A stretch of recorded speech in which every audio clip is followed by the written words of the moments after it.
ನಮಸ್ಕಾರ ಎಲ್ಲರಿಗೂ, welcome back to my channel. ನಾನಿವತ್ತೊಂದು ನೋಡಿ ಇಲ್ಲಿ ದಾಲ್ ರೆಡಿ ಮಿಕ್ಸ್ ಒಂದು ರೆಡಿ ಮಾಡಿದ್ದೇನೆ. ಇದರಲ್ಲಿ ನೀವು 5 ನಿಮಿಷದಲ್ಲಿ ನಿಮಗೆ 5 ನಿಮಿಷವೂ ಬೇಡ, ನೀರು ಕುದಿ ಬರಿಸೋದು, ಪೌಡ್ರ್ ಹಾಕಿದ ಕೂಡಲೇ ನಿಮಗೆ ದಾಲ್ ರೆಡಿ ಆಗ್ತದೆ. ನೆನೆಸುವ ತೊಗರಿಬೇಳೆ ಆಗಲಿ ಯಾವ ದಾಲನ್ನಾಗಲಿ ನೀವು ನೆನೆಸುವ ಕೆಲಸವೂ ಇಲ್ಲ. ಇಲ್ಲಿ ನಾನು 2 ದಾಲಲ್ಲಿ ನಾನು ಇವತ್ತು ಈ ರೆಡಿ ಮಿಕ್ಸ್ ರೆಡಿ ಮಾಡಿದ್ದೇನೆ. ಮಾಡಿ ಇದನ್ನು ಫ್ರೀಝರಲ್ಲಾದರೆ ನೀವು 1 ವರ್ಷ ಸ್ಟೋರ್ ಮಾಡಿ ಇಡ್ಬೋದು. ಮತ್ತು ಎಲ್ಲ ಟಿಪ್ಸನ್ನು ಫಾಲೋ ಮಾಡಬೇಕು. ತೊಳೆದು ಬಿಸಿಲಲ್ಲಿ ಒಣಗಿಸಿಯೂ ಮಾಡ್ಬೋದು, ಬಟ್ಟೆಯಲ್ಲಿ ಒರೆಸಿಯೂ ಇದನ್ನು ದಾಲ್ ಮಾಡ್ಬೋದು. ಸೊ ಇವತ್ತು ನಾನು ನಿಮ್ಗೆ ಇವತ್ತು ಈ ಥರ ನೋಡಿ ದಾಲ್ ರೆಡಿ ಮಿಕ್ಸ್ ಮಾಡಿಟ್ರಿ. ಇದು ಎಲ್ಲದಕ್ಕೂ ನೀವು ಇದರಲ್ಲಿದ್ದಾರಲ್ಲ ಪಿ ಜಿಯಲ್ಲಿರೋ ಮಕ್ಕಳಿಗೂ ನೀವು ತಾಯಂದ್ರಿಗೂ ಆಗ್ತದೆ, ನಮಗೂ ದಿಢೀರೇ ಕೆಲಸಕ್ಕೆ ಹೋಗೋರಿಗೆ ಈ ರೆಸಿಪಿ ಯೂಸ್ ಆಗ್ತದೆ. ನಾನು ಇವತ್ತು ನಿಮಗೆ ಶೇರ್ ಮಾಡ್ತಿದ್ದೇನೆ. ನಾನಿವತ್ತು ನಿಮಗೆ ನೋಡಿ ಇದನ್ನು ದಾಲ್ ರೆಡಿ ಮಿಕ್ಸ್ ಹೇಗೆ ಮಾಡೋದಂತ ನಾನು ನಿಮಗೆ ಕಲಿಸಿಕೊಡ್ತಿದ್ದೇನೆ. ಬನ್ನಿ ನೋಡಿ ಕಲಿಯಿರಿ. ನಾನು ನೋಡಿ ದಾಲ್ ರೆಡಿ ಮಿಕ್ಸಲ್ಲಿ ದಾಲ್ ಮಾಡಿ ತೋರಿಸ್ತೇನೆ. ನೀರಿಲ್ಲಿ ನೋಡಿ ಒಂದು 300 ml ಅಷ್ಟು ನಾನು ನೀರನ್ನು ಕುದಿಲಿಕ್ಕಿಟ್ಟಿದ್ದೆ. ನೀರು ಕುದಿ ಬಂದ ಸೈ ಟೇಬಲ್ ಸ್ಪೂನಲ್ಲಿ ನಾನು 3 ಟೇಬಲ್ ಸ್ಪೂನ್ ಇದಕ್ಕೆ ದಾಲ್ ಹಾಕ್ತೇನೆ.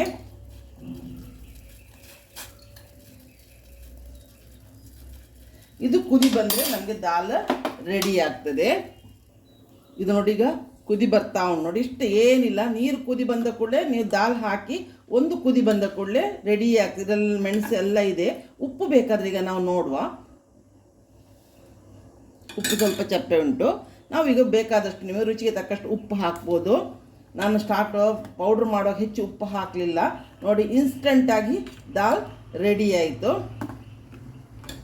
ನಾವೀಗ ಇನ್ಸ್ಟೆಂಟ್ ದಾಲ್ ಮಾಡಲಿಕ್ಕೆ ದಾಲ್ ಮಿಕ್ಸ್ ರೆಡಿ ಮಾಡಲಿಕ್ಕೆ ಈಗ ನಾನು 1 ಕಪ್ಪಲ್ಲಿ ಈಗ ಇದು ಹೆಸರು ಬೇಳೆ ತಗೊಂಡಿದ್ದೇನೆ. ಇದನ್ನು ನಾನು ಬಟ್ಟೆಯಲ್ಲಿ ಚೆಂದ ಮಾಡಿ ಒರೆಸಿ ತಂದಿದ್ದೇನೆ. ನೀವು ಬಿಸಿಲಲ್ಲಿ ಸ್ವಲ್ಪ ಹಾಕಿದರೂ ಒಳ್ಳೆಯದಾಗ್ತದೆ. ಈಗ ಸ್ವಲ್ಪ ಬಿಸಿಲಿದೆ ಅಲ್ಲ, ಈಗ ಈ ಸೀಸನಲ್ಲಿ ನೀವು ಬಿಸಿಲಲ್ಲಿ ಹಾಕಿದ್ದು ಇನ್ಸ್ಟೆಂಟ್ ನಾನು ನೋಡಿ ಇದನ್ನು ನಾನು ಬಟ್ಟೆಯಲ್ಲಿ ಒರೆಸಿ ತಂದಿದ್ದೇನೆ. ದಾಲನ್ನು ತಂದಿದ್ದೇನೆ. ಇಲ್ಲಿ ತೊಗರಿಬೇಳೆ 1 ಕಪ್ಪು, ಹೆಸರು ಬೇಳೆ 1 ಕಪ್ಪನ್ನು ನಾನಿಲ್ಲಿ ತಂದಿದ್ದೇನೆ. ಇದನ್ನು ಲೋ ಫ್ಲೇಮಲ್ಲಿ ಬ್ರೌನ್ ಆಗೋವರೆಗೆ ನಾವು ಇದನ್ನು ಕೆಂಪು ಬಣ್ಣ ಬರೋವರೆಗೆ ಹುರಿಬೇಕು. ಇದು ನೀವು ರೆಡಿ ಮಿಕ್ಸ್ ಮಾಡಿಟ್ರೆ ನಮಗೆ ಕೆಲವೊಮ್ಮೆ ಚಟ್ನಿ ಮಾಡಲಿಕ್ಕೆ ಟೈಮ್ ಇಲ್ಲದಾಗ ಬಳಗತಕ್ಕೂ ಇಡ್ಲಿಗೂ ಇದು ದಾಲ್ ಮಾಡಿದ್ರೆ ಒಳ್ಳೆಯದಾಗ್ತದೆ. ಒಂದು 5 ನಿಮಿಷದಲ್ಲಿ ನಿಮಗೆ ದಾಲ್ ರೆಡಿ ಆಗ್ತದೆ. ನೀವು ಮಕ್ಕಳಿಗೂ ಇದನ್ನು ಮಾಡಿ ಈಗ ಪಿ ಜಿಯಲ್ಲಿರುವ ಮಕ್ಕಳಿಗೆಲ್ಲ ನೀವು ಈ ಪೌಡ್ರ್ ಮಾಡಿ ಕೊಟ್ಟುಬಿಟ್ರೆ ನೀವು ಅವರು ಅದನ್ನು ನೀರು ಕುದಿಸೋದು ಹಾಕಿದ್ರೆ ಸಹಿ ಕೂಡಲೇ ಇನ್ಸ್ಟೆಂಟಾಗಿ ಅವರು ಕೆಲಸಕ್ಕೆ ಹೋಗೋರಿಗೂ ಹಾಗೆ ಸಂಡೇ ಎಲ್ಲ ನೀವು ಮಾಡಿಟ್ರೆ ಅವರಿಗೂ ಇದು ಯೂಸ್ ಆಗ್ತದೆ. ಇದು ದಾಲ್ ಎಲ್ಲರ ಮನೆಯಲ್ಲಿಯೂ ಮಾಡ್ತಾರೆ. ಸೊ ಅದಕ್ಕಾಗಿ ನಾನು ನಾನು ಯಾವಾಗ ಮಾಡ್ತೇನೆ ಇದನ್ನು ಅದಕ್ಕೆ ಈಗ ನಿಮಗೆ ನನಗೆ ನೆನಪಾಯಿತು. ಈ ಸಲ ನಾನು ನಿಮಗೆ ಇದನ್ನು ಈ ರೆಡಿ ದಾಲ್ ಮಿಕ್ಸನ್ನು ಹೇಗೆ ಮಾಡೋದು ಅಂತ. ಈಗ ನಾವು ದಾಲ್ ಯಾವಾಗಲೂ ಮಾಡ್ತೇವಲ್ಲ, ಈಗ ನಾನ್ ವೆಜ್ ತಿನ್ನೋರಿಗೆ ಫಿಶ್ ಎಲ್ಲ ಫ್ರೈ ಮಾಡಿದ್ರೆ ಒಂದು ದಾಲ್ ಮಾಡಿದರೆ ಕೂಡಲೇ ಊಟಕ್ಕೊಂದು ಸಾರು ರೆಡಿ ಆಗ್ತದೆ. ಸೊ ಇದೇ ಥರ ದಾಲನ್ನು ಲೋ ಫ್ಲೇಮಲ್ಲಿ ಒಂದು 5 ನಿಮಿಷ 5ರಿಂದ 10 ನಿಮಿಷ ಬೇಕಾಗ್ಬೋದು. ನೀವು ಎಷ್ಟು ಕ್ವಾಂಟಿಟಿ ತಗೊಳ್ತೀರಿ ಅದರ ಮೇಲೆ ಡಿಪೆಂಡ್ ಆಗಿದೆ. ಇದನ್ನು ಕಲರ್ ಚೇಂಜ್ ಆಗೋವರೆಗೆ ಮಾತ್ರ ಕೈ ಬಿಡದೆ ಫ್ರೈ ಮಾಡಬೇಕು. ನಾನು ಇದನ್ನು 10 ಮಿನಿಟ್ಸ್ ಸಿಮ್ಮಲ್ಲಿ ಹುರಿದಿದ್ದೇನೆ ನಾನು. ನೋಡಿ ಈ ಥರ ಹೊಂಬಣ್ಣ ಬರಬೇಕು. ಹೆಸರು ಬೇಳೆ ಬೇಗ ಬೇಯ್ತದೆ. ನೋಡಿ ಹೆಸರು ಬೇಳೆ ಕೂಡ ಕಾಳು ನಾವು ದಾಲ್ ಕೆಲವರು ತೊಗರಿಯಲ್ಲಿ ಮಾತ್ರ ಮಾಡ್ತಾರೆ. ತೊಗರಿ ಬೇಳೆಯಲ್ಲಿ ಹೆಸರು ಈಗ ಸಮ್ಮರ್ ಸೀಸನಲ್ಲಿ ಹೆಸರು ನಮ್ಮ ಬಾಡಿಗೆ ತಂಪನ್ನು ಕೂಡ ಕೊಡ್ತದೆ. ನೀವು 1 ಕಪ್ ಹೆಸರಿಗೆ 1 ಕಪ್ ತೊಗರಿ ಹಾಕಿ ಈ ಥರ ಹೊಂಬಣ್ಣ ಬರೋವರೆಗೆ ಸಿಮ್ಮಲ್ಲಿ ಫ್ರೈ ಮಾಡಿದ್ರೆ ಸಾಕು. ಈಗ ಗ್ಯಾಸ್ ನಾನು ಆಫ್ ಮಾಡಿದೆ. ಇದನ್ನು ಒಂದು ಪಾತ್ರೆಗೆ ಟ್ರಾನ್ಸ್ಫರ್ ಮಾಡ್ತೇನೆ. ಇದು ತಣಿದ ನಂತರ ನಾನು ಇದನ್ನು ಮಿಕ್ಸಿ ಜಾರಲ್ಲಿ ನುಣ್ಣಗೆ ಏನು ನಾವು ಫ್ರೈ ಮಾಡಬೇಕಾಗಿ ಇಲ್ಲ, ತರಿಯಾಗಿ ರವೆ ಹೇಗಿರ್ತದೆ ನೋಡಿ ಆ ಥರ ಇದನ್ನು ಪೌಡ್ರ್ ಮಾಡಿ ಮತ್ತು ತಣಿದ ನಂತರ ಮಾಡಬೇಕು, ಇಲ್ಲದ್ರೆ ಅಂಟು ಥರ ಬರ್ತದೆ. ಇದು ತಣಿಯಲ್ಲಿ ಈಗ ನೋಡಿ ನಾನಿಲ್ಲಿ ಬಾಂಬೆ ರವೆ ಹೇಗಿರ್ತದೆ ನೋಡಿ ಆ ಥರ ತರಿಯಾಗಿ ನಾನೀಗ ಪೌಡ್ರ್ ಮಾಡಲಿಕ್ಕೆ ಏನು 1 ಸೆಕೆಂಡಲ್ಲಿ ಪೌಡ್ರ್ ಬೇಗ ಆಗ್ತದೆ. ತಣಿದ ನಂತರ ಮಾತ್ರ ಪೌಡ್ರ್ ಮಾಡಿ. ಈಗ ನಾನೊಂದು ಬಾಣಲೆ ಇಟ್ಟಿದ್ದೇನೆ. ಇದಕ್ಕೆ ನಾನು ಕೋಕೋನಟ್ ಆಯಿಲ್ ಹಾಕ್ತೇನೆ. ನೀವು ಯಾವ ನಿಮ್ಮ ಕುಕ್ಕಿಂಗ್ ಆಯಿಲ್ ಹಾಕ್ತೀರಿ ನೋಡಿ. ಗ್ಯಾಸ್ ಆನ್ ಮಾಡಿದ್ದೇನೆ. ಒಂದು 4 ಟೇಬಲ್ ಸ್ಪೂನ್ನಷ್ಟು ನಾನು ಆಯಿಲ್ ಹಾಕ್ತೇನೆ ಇದಕ್ಕೆ. ಯಾಕಂದ್ರೆ ನಾವು ಇನ್ಸ್ಟೆಂಟ್ ಮಾಡೋದಲ್ಲ, ಮತ್ತು ಏನು ಇದಕ್ಕೆ ಹಾಕಲಿಕ್ಕೆ ಆಯಿಲ್ ಇಲ್ಲ. ಈಗ ನಾನು ಸಾಸಿವೆ ಹಾಕ್ತೇನೆ 1 ಟೇಬಲ್ ಸ್ಪೂನ್ನಷ್ಟು. ಇದು ನನ್ನ ಸಣ್ಣ ಸ್ಪೂನು. ಸೊ ಇದರಲ್ಲಿ 2 ಸ್ಪೂನ್ ಹಾಕಿದೆ. ಜೀರಾ ಹಾಕ್ತೇನೆ, 1 ಟೇಬಲ್ ಸ್ಪೂನ್ ಜೀರಾ ಹಾಕ್ತೇನೆ. ಎಣ್ಣೆ ಕಾಯ್ತಾ ಉಂಟು. ಇಲ್ಲಿ ನಾನು ಕಡಿಪತ್ತ ಅಂದರೆ ಬೇವಿನ ಎಲೆ ಉಂಟಲ್ಲ ಅದು ಹಾಕ್ತೇನೆ. ಇದೆಲ್ಲ ಫ್ರೈ ಆಗಲಿ. ಒಂದು 5ರಿಂದ 6 ಒಣಮೆಣಸನ್ನು ಕಟ್ ಮಾಡಿ ಹಾಕ್ತೇನೆ ನಾನು. 2 ತುಂಡು ಮಾಡಿ ಹಾಕಿದ್ರೆ ಸಾಕು. ಇದು ಬ್ಯಾಡಗಿ ಚಿಲ್ಲಿ.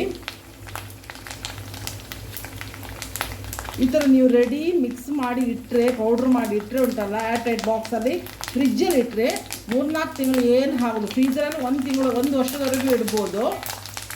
ಒಂದು ನಿಮಗೆ ಒಂದು 250 ml ಗಿಡಕ್ಕೆ 3 ಚಮಚದಷ್ಟು ನೀವು ಈ ಪೌಡ್ರ್ ಹಾಕಿದರೆ ಸಾಕಾಗ್ತದೆ ನಿಮಗೆ.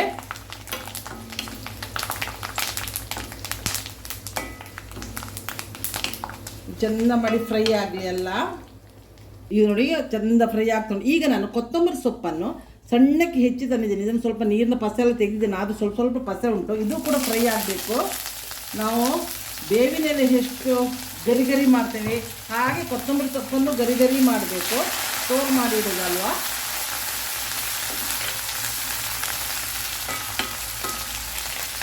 ಹೆಚ್ಚು ದಪ್ಪ ಇರೋ ದಂಟನ್ನು ಹಾಕಬೇಡಿ, ಹದ ಮೆದು ಇರೋ ದಂಟನ್ನು ಹಾಕ್ಬೋದು. ಸಣ್ಣಕ್ಕೆ ಹೆಚ್ಚಿ ಹಾಕಿ ಅದು ಒಳ್ಳೆ ಫ್ರೈ ಆಗ್ತದೆ. ಹಸಿ ವಾಸನೆ ಹೋಗಬೇಕು. ಕೊತ್ತಂಬರಿ ಸೊಪ್ಪು ಡ್ರೈ ಆಗಬೇಕು ನಮ್ಮದು. ಬೇವಿನೆಲೆ ಹೇಗೆ ನಾವು ಕೈಯಲ್ಲಿ ಮುಟ್ಟಿದ ಪೌಡ್ರ್ ಆಗ್ತದೆ, ಅದೇ ಥರ ಕೊತ್ತಂಬರಿ ಸೊಪ್ಪು ಹಾಕಬೇಕು. ಈ ರೆಸಿಪಿ ನಿಮಗೆ ಇಷ್ಟ ಆಗ್ಬೋದು ಅಂತ ಭಾವಿಸಿದೆ. ಎಲ್ಲರ ಮನೆಯಲ್ಲಿ ಯೂಸ್ ಆಗೋದು. ವೆಜಿಟೇರಿಯನ್ವರೆಗೆ ದಿ ಬೆಸ್ಟ್ ಇದು. ನೀವು ಮಕ್ಕಳಿಗೆಲ್ಲ ಇದರಲ್ಲಿ ಪಿಜಿಯಲ್ಲಿರೋ ಮಕ್ಕಳಿಗೆಲ್ಲ ಈ ಥರ ಪೌಡ್ರ್ ಮಾಡಿ ಕೊಡ್ಬೋದು. ಮತ್ತು ಎಲ್ಲ ಮಿಕ್ಸಿ ಜಾರನ್ನು ಎಲ್ಲ ಡ್ರೈ ಮಾಡಿ ಒಣಗಿಸಿಟ್ಟಿರಬೇಕು. ನೀವು ಒಂದು ಬಿಸಿಲು ಮಾಡಿದರೆ ಒಳ್ಳೆಯದು ದಾಲಿಗೆ. ಇಲ್ಲದ್ರೆ ನಿಮ್ಮ ಬಟ್ಟೆಯಲ್ಲಿ ಆದರೆ ಒರೆಸ್ತೀನಿ, ಯಾಕಂದರೆ ಅದರಲ್ಲೆಲ್ಲ ಪಾಲಿಶ್ಡ್ ಧೂಳೆಲ್ಲ ಇರ್ತದೆ. ನಾನು ಒಂದು ಬಾಲ್ಕನಿಯಲ್ಲಿಟ್ಟು ಒಂಚೂರು ಬಿಸಿಲು ಮಾಡಿದ್ದೇನೆ. ಮತ್ತು ಇದರಲ್ಲಿ ಬಟ್ಟೆಯಲ್ಲಿ ಇದು ಮಾಡಿದ್ದೇನೆ. ಏನು ಈಸಿ ರೆಸಿಪಿ ಇದು. 1 ಲೋಟಕ್ಕೆ ನೀವು ಯಾವ ಮೆಜರ್ಮೆಂಟ್ ಲೋಟೆಯಲ್ಲಿ ತಗೊಳ್ತೀರ ನೋಡಿ, 1 ಲೋಟಕ್ಕೆ 1 ಲೋಟ ಹೆಸರು ಬೇಳೆಗೆ 1 ಲೋಟಕ್ಕೆ ದಾಲ್ ತಗೊಂಡ್ರೆ ಸೈ. ಮತ್ತು ಹೊಂಬಣ್ಣ ಬರೋವರೆಗೆ ಸಿಮ್ಮಲ್ಲಿ ಮಾತ್ರ ನೀವು ಫ್ರೈ ಮಾಡಬೇಕು. ಅದೊಂದು 10 ಮಿನಿಟ್ಸ್ ಫ್ರೈ ಮಾಡಲಿಕ್ಕೆ ನಿಮಗೆ ಟೈಮ್ ತಗೊಳ್ತದೆ. ನೋಡಿ ಎಲ್ಲ ನೋಡಿ ಡ್ರೈ ಆಯಿತು. ನೋಡಿ ಕೊತ್ತಂಬರಿ ಸೊಪ್ಪು ಅದಕ್ಕೆ ಸಣ್ಣ ಇರ್ತದಲ್ಲ, ಬೇಗ ಸಣ್ಣಕ್ಕೆ ಹೆಚ್ಚಿದರೆ ಕೊತ್ತಂಬರಿ ಸೊಪ್ಪು ಬೇಗ ಡ್ರೈ ಆಗ್ತದೆ. ಈಗ ಗ್ಯಾಸನ್ನು ನಾನು ಸಿಮ್ ಮಾಡ್ತೇನೆ. ನಾನು ಮೀಡಿಯಮ್ ಫ್ಲೇಮಲ್ಲಿತ್ತು ಗ್ಯಾಸ್.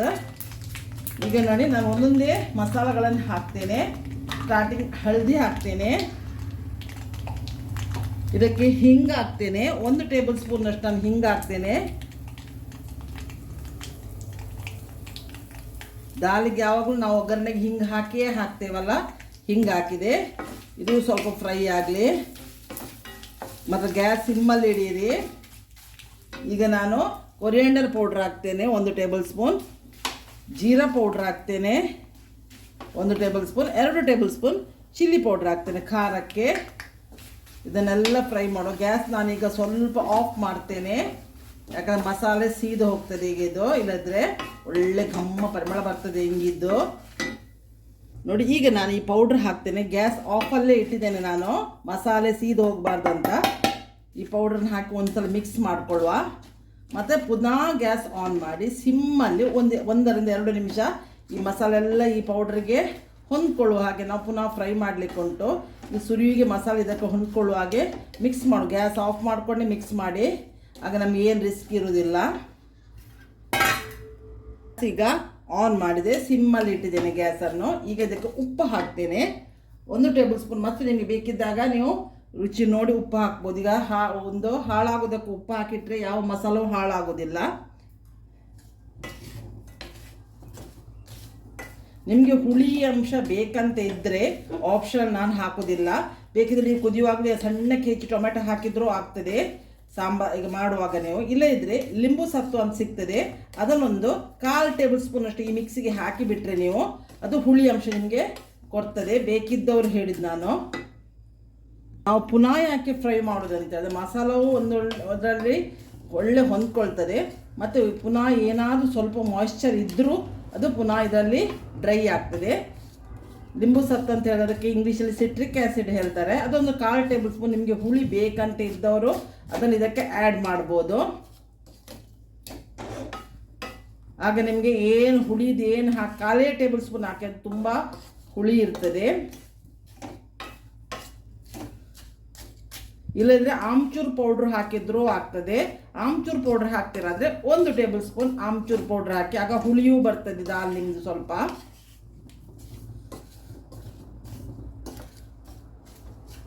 ಹಾಗೆ ನಿಮಗೆ ಟೊಮೆಟೊ ಹಣ್ಣು ಏನು ಇದು ಮಾಡುವ ಅಗತ್ಯ ಇರೋದಿಲ್ಲ.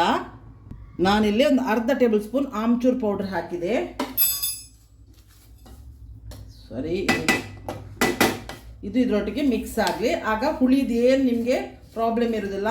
ಆಮ್ಚೂರ್ ಪೌಡ್ರ್ ಆಗ್ತದೆ. ಸಿಟ್ರಿಕ್ ಆ್ಯಸಿಡ್ ಆದರೆ 1/4 ಟೇಬಲ್ ಸ್ಪೂನ್ ಹಾಕಿ, ಆಮ್ಚೂರ್ ಆದರೆ ಒಂದು ಸ್ಪೂನ್ ಸ್ವಲ್ಪ ದೊಡ್ಡದುಂಟು 1 ಟೇಬಲ್ ಸ್ಪೂನ್ ಹಾಕಿ. ಆಗ ಹುಳಿಯೋ ಅಂಶ ಇದರಲ್ಲಿ ಬ್ಯಾಲೆನ್ಸ್ ಆಯಿತು. ಸಿಮ್ಮಲ್ಲಿನೂ 1 ನಿಮಿಷ ನೀವು ಫ್ರೈ ಮಾಡಿದ್ರೆ ಸಾಕು. ಆಗ ನಮಗೆ ಈ ಪೌಡರ್ ರೆಡಿ ಆಯ್ತು. ಇದು ತಣಿದ ನಂತರ ಇದನ್ನು ಆ್ಯಟೆಡ್ ಬಾಕ್ಸಲ್ಲಿ ಗ್ಲಾಸ್ ಜಾರಲ್ಲಿ ನೀವು ಇಟ್ಟು ಫ್ರಿಜ್ಜಲ್ಲಿ ಇಟ್ಟು, ನಾನು ನಿಮಗೆ ಈಗ ಇದನ್ನು ದಾಲ್ ಮಾಡೋದು ಹೇಗೆ ಅಂತ ನಾನು ನಿಮಗೆ ತೋರಿಸ್ಕೊಡ್ತೇನೆ. ಈ ರೆಸಿಪಿ ನಿಮಗೆ ಇಷ್ಟ ಆದರೆ ಇದಕ್ಕೊಂದು ಲೈಕ್ ಕೊಡಿ. ನೋಡಿ, ಇಲ್ಲಿಗೆ ನಮ್ಮದು ದಾಲ್ ಪೌಡ್ರ್ ರೆಡಿ ಆಯಿತು. ಲೈಕ್ ಕೊಡಿ. ಸಬ್ಸ್ಕ್ರೈಬ್ ಆಗದೆ ಯಾರು ನೋಡ್ತಿದ್ದೀನಿ ನೋಡಿ, ದಯವಿಟ್ಟು ಆದಷ್ಟು ಬೇಗ ಸಬ್ಸ್ಕ್ರೈಬ್ ಆಗಿ ನೋಡಿ, ನನಗೆ ಸಪೋರ್ಟ್ ಮಾಡಿ. ನಾನು ಸುಮಾರು ಒಂದು ಒಳ್ಳೆ ವಿಡಿಯೋದಿಂದ ಬಂದು ನಿಮ್ಮನ್ನು ಮೀಟ್ ಆಗ್ತೇನೆ. ನಾನು ಇದನ್ನು ದಾಲ್ ಮಾಡಿ ನಿಮಗೆ ಈಗ ಹೇಗೆ ದಾಲ್ ಮಾಡೋದನ್ನು ಮಾಡಿಯೂ ತೋರಿಸ್ತೇನೆ. ನಾನು ನೋಡಿ ದಾಲ್ ರೆಡಿ ಮಿಕ್ಸಲ್ಲಿ ದಾಲ್ ಮಾಡಿ ತೋರಿಸ್ತೇನೆ. ನೀರಿಲ್ಲಿ ನೋಡಿ ಒಂದು 300 ml ಅಷ್ಟು ನಾನು ನೀರನ್ನು ಕುದಿಲಿಕ್ಕಿಟ್ಟಿದ್ದೆ. ನೀರು ಕುದಿ ಬಂದ ಟೇಬಲ್ ಸ್ಪೂನಲ್ಲಿ ನಾನು 3 ಟೇಬಲ್ ಸ್ಪೂನ್ ಇದಕ್ಕೆ ದಾಲ್ ಹಾಕ್ತೇನೆ.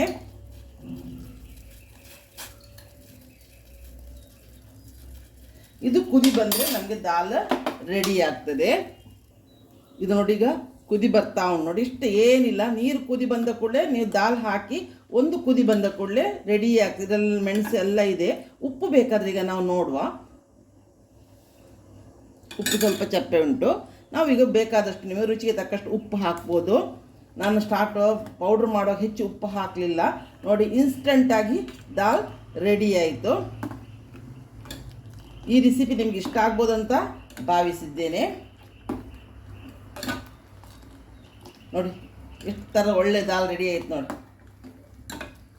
ಇದು ಕುದಿ ಬಂದು ಇದು ಮಾಡಿದ ಕೂಡ 2 ನಿಮಿಷ ನೀವು ನೀರು ಕುದಿ ಬಂದಂಥ ದಾಲ್ ಹಾಕಿ 2 ನಿಮಿಷ ನೀವು ಬಾಯ್ಲ್ ಮಾಡಿದರೆ ದಾಲ್ ರೆಡಿ ಆಗ್ತದೆ. ದಪ್ಪಕ್ಕೆ ದಪ್ಪವೂ ಆಗ್ತದೆ. ಇನ್ಸ್ಟಂಟಾಗಿ ನಾವು ರೆಡಿ. ಇದು ಇಡ್ಲಿಗೂ ನಾನು ಅರ್ಜೆಂಟಿಗೆ ಇವತ್ತು ನಾನು ಬೆಳಗತ್ತನೇ ಮಾಡ್ತಾಯಿದ್ದೀನಿ ಈ ದಾಲನ್ನು.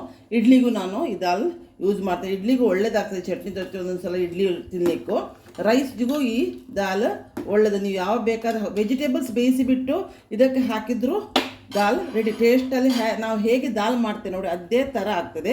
ನೀವು ಈ ರೆಸಿಪಿಯನ್ನು ಫಾಲೋ ಮಾಡಿ. ಇಷ್ಟ ಅದಕ್ಕೆ ಲೈಕ್ ಕೊಡಿ. ಸಬ್ಸ್ಕ್ರೈಬ್ ಆಗದವರು ಸಬ್ಸ್ಕ್ರೈಬ್ ಆಗಿ ನೋಡಿ. Thank you. ಬಾಯ್.